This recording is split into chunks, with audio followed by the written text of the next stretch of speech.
Pa ona sasvim sigurno olakšava onima koji pokušavaju da podijele Bosnu i Hercegovinu. Pažnja je usmjerena na Ukrajinu, a također sada postoji strah od toga da bi Rusija eventualno mogla da se umiješa u unutrašnje poslove Bosne i Hercegovine direktnije u skladu sa izjavama ruskog ambasadora.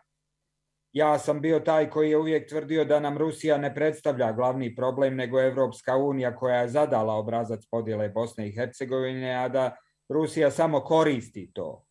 za svoje potrebe. Međutim, u ovoj situaciji može i Rusija to iskoristiti za svoje potrebe, može i Rusija izvršiti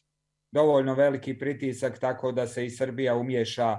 u nekakav oružani sukob u Bosni i Hercegovini, da izazove sukob poput onog koji je Rusija izazvala u Ukrajini. To nije nimalo nerealno, međutim ovaj osnovni problem u svemu tome je što to ima saglasnost većine zemalja Evropske unije,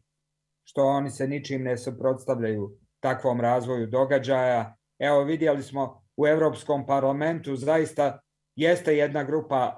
poslanika se suprotstavila tezama koje su plasirali Dodik i Čović, međutim, Evropska komisija nije nipošto obavezna da slijedi ono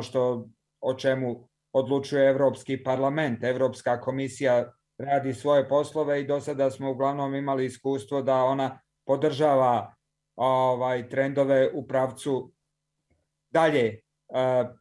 daljeg slabljenja Bosne i Hercegovine kao države i daljeg unošenja elemenata njene podjele, kao što je ovaj izborni zakon koji je Čović izmislio da bi sebe održao na vlasti, ali vidimo da Evropska unija to prihvata kao nešto relevantno. Očigledno da se lobiranje i bjesomučno laganje isplati. On je godinu ili dvije lagao da su Hrvati ugroženi i da je potrebno mijenjati izborni zakon, pa vidite, u Evropskoj uniji vrlo rado slušaju te laži. Dakle,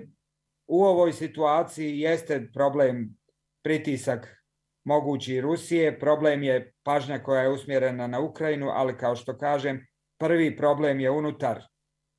Evropske komisije koja prihvata da se uopšte razgovara o promjenama izbornog zakona i koja pokušava Čovićeve interese da progura stvaranje trećeg entiteta, a samim tim da Bosnu i Hercegovinu izbaci iz postojeće dejtonske strukture i pogura je u pravcu raspada.